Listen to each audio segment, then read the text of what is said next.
Everyone loves a good story. A story that transports us, that transcends space and time. Stories that speak the universal language of humanity, that crosses borders and boundaries and creates connections. Stories that make us laugh, cry, scream, ache. Stories that slice inside us and excavate the deep truths that are hidden there and brings them to light. Stories are powerful, and stories teach powerful lessons. I am a student of story. I am a writer. And over the last year, I've had the biggest education of my life. I wrote my first novel. It was one of the most stretching seasons I've ever endured, full of many midnight moments, those bleak and hopeless times when I questioned the worthiness of my pursuit, the value of my message, and if I would even survive the process. But there were many, and likely more, moments of sweet, bright revelation, where in the creation and study of story, I stumble upon a truth that's bigger than my story and bigger than myself. Now, one such truth may at first seem dark, but it's one that's too important to ignore, and embracing it has brought me hope. And the truth is, I am a villain. And this is my story. I'll give you guys a breather from the scary face. So I compare writing a novel to getting an education, but it's less like kindergarten and more like a crucible. Because story is not a very kind teacher. She doesn't hold hands or gently affirm you along the way. She's like an ancient warrior that drops you in the woods, arms you with a knife, and tells you to find your own way out. She makes you wander through the trees, circling back around that same spot over and over and over. And when you do get something right, like the perfect line of dialogue or an amazing twist in the plot, or you finally slay the beast of self-doubt and actually share your work, you hoist your arms to the sky and scream in victory. Story looks up from her book, takes a sip of tea, and gives you a single pleased nod. She doesn't know about my love language or care. So I'm writing my novel, and I'm also a stay-at-home mom of 3 kids. 2 things that don't easily coexist with one another. They're in constant conflict, pulling me in opposite directions, sometimes from the inside out. Because, writing a novel doesn't just happen when you're sitting in front of a computer. It's always happening. Your brain becomes so invaded with characters that, the brain cells that aren't, keeping you alive and breathing are over here, immersed in the story. And it's awesome and exhausting and impossibly hard to balance with the needs of everyday life, like showering and feeding your kids. By the way, this is like the most put together I've been in a year, and it feels really weird to be wearing makeup, a real bra, and something that is not yoga pants. Pursuing the deeply internal process of writing a story with the extreme extroversion of 3 kids ages 6 years and under can get a little bit crazy. At our house, there's many a day when we have clicked, yes, we're still watching on Netflix 3 too many times, and we haven't made it to the grocery store in a while, so the kids and mom are melting down because our favorite beverage isn't in the fridge. And I'm all work, they're all play, and together we create a critical mass for an epic finale that could rival The Shining. That's when our family goes for a drive. I load the kids up in the van, I throw a visual story on the DVD player, and I pray that 1 out of 3, maybe even 2 out of 3, will fall asleep, and mommy can get some much-needed story time. The day I discovered I am a villain was one of these days. So we're driving, and I'm thinking about my story, and I'm blocking out the dialogue of Ice Age that I now know by heart. And I'm thinking about a character, specifically a bad guy in my story, and I'm thinking about why he's coming across as more like a cardboard cutout and not this 3-dimensional, real person that I need him to be. And in this moment, I remember a quote that I had read by George R.R. Martin. Nobody is a villain in their own stories. We are all heroes of our own stories. And then it happened. It was like a curtain being pulled back from my mind, and I saw a truth, not about my story or this character, but about my real life and the world around me. We are all heroes. The villains in my life are the heroes of their own stories. But if they're heroes, what if I am a villain in someone else's story? I am a villain. And from that moment, I saw things differently. Revelation is like that. It can happen in an instant, often out of nowhere. And suddenly, you see something you can't unsee, and you know something you can't unknow, and it changes you, and you become accountable for what you know and what you have seen. We are all heroes. Think about it. In a story, a hero is the main character, the one we follow along on their journey. We get to know them, we care about them, we root for them, we want them to win. But it's not because they're perfect. Far from it. Our favorite heroes, full of flaws. Those are the ones we really like because we can relate. So think about your favorite stories, a book or a movie, and think about the hero. Were they perfect? Luke Skywalker, he's known as being a little bit whiny, a little impatient. In Iron Man, Tony Stark, we all know him as a total narcissist. The Hunger Games, Katniss Everdeen, she's a little bit frosty, not really a people-y people person. But we don't care. We love them just the way they are. They're heroes. Think about some of your favorite people in real life. Are they perfect? Do you love them anyway? What about strangers?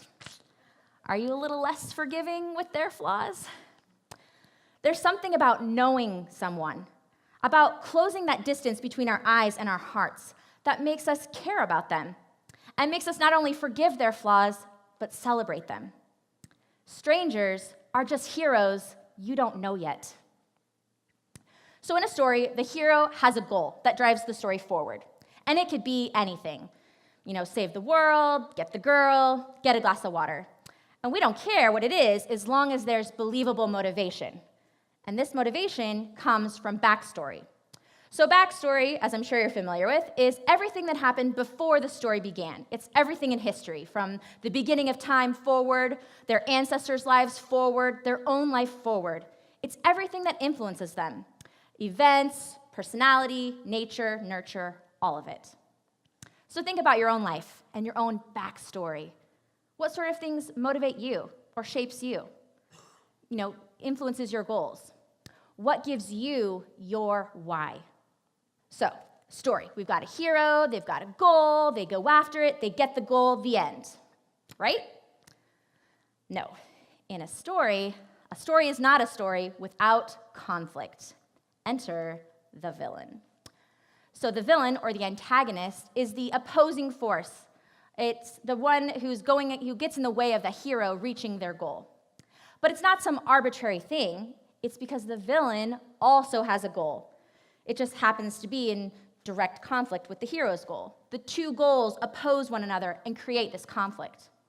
But even the villain has to have a why behind their goal, a why that comes from backstory. Now, an author is the gatekeeper of that backstory, and they'll sprinkle in bits and pieces of backstory as the story requires. But the author knows way more about a character and their backstory than the reader or viewer ever gets to know.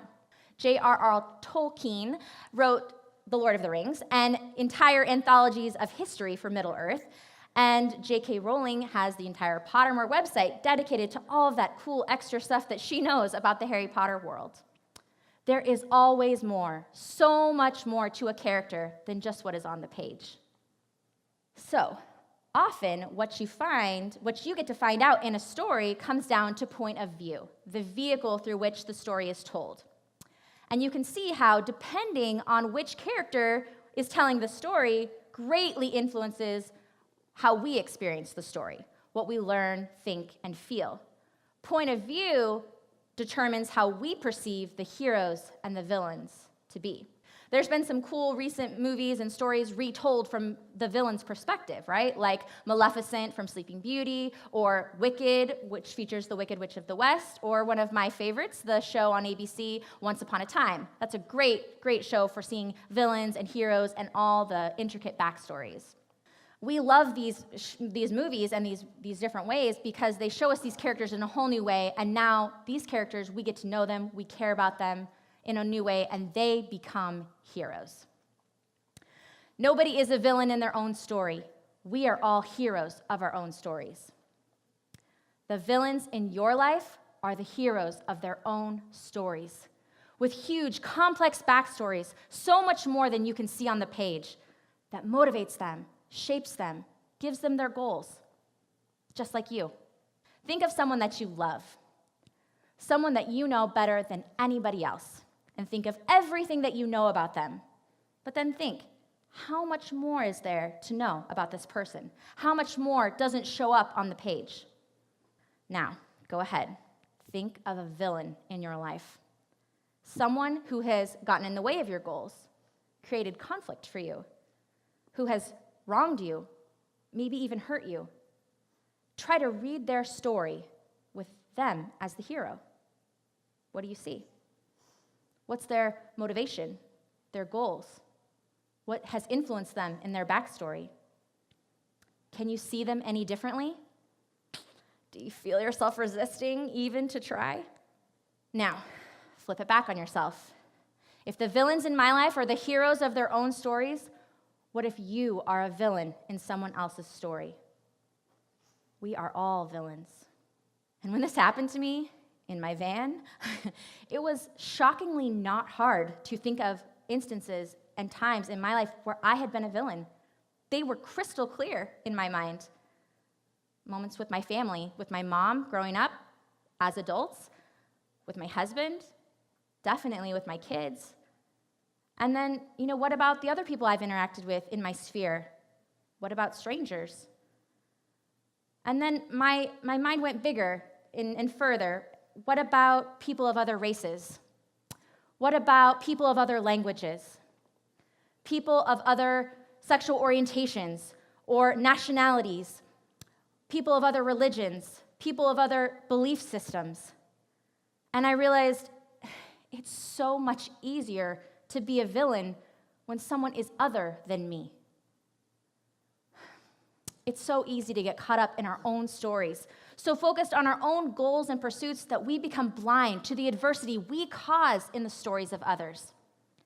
How has our own ignorance or apathy or denial made us villains? If you read the story of your life from another character's point of view, what do you see? Can you see where you have been a villain? Are you still?